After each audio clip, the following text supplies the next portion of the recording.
Hyderabad Kukatpally zonal కార్యాలయంలో సంచలన అవినీతి ఉదంతం వెలుగులోకి వచ్చింది.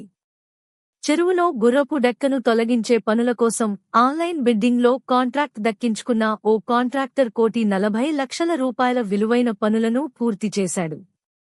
పనులు పూర్తయ్యాక బిల్లుల మంజూరు కోసం జోనల్ కార్యాలయానికి వెళ్లిన కాంట్రాక్టర్ను సూపరింటెండెంట్ ఇంజనీర్ చిన్నారెడ్డి లంచం డిమాండ్ చేసినట్టు ఆరోపణలు ఉన్నాయి.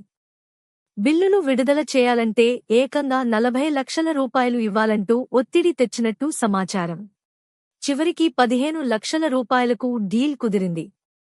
ఈ నేపథ్యంలో బాధిత కాంట్రాక్టర్ ఏసీబీ అధికారులను ఆశ్రయించాడు. పక్కా ప్రణాళికతో రంగంలోకి దిగిన ఏసీబీ అధికారులు లంచం తీసుకుంటున్న సమయంలో సూపరింటెండెంట్ ఇంజనీర్ చిన్నారెడ్డిని రెడ్ హ్యాండెడ్గా పట్టుకున్నారు.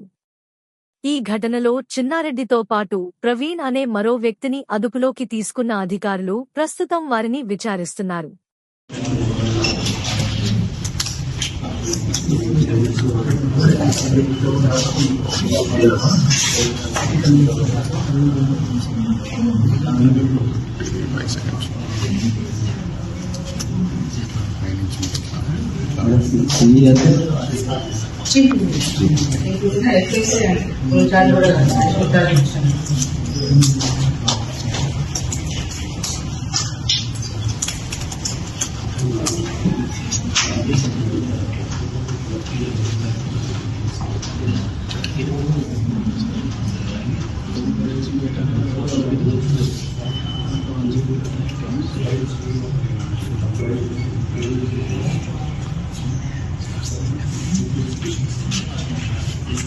ఈ అప్డేట్స్ కోసం మా ఛానల్ ని సబ్స్క్రైబ్ చేయండి.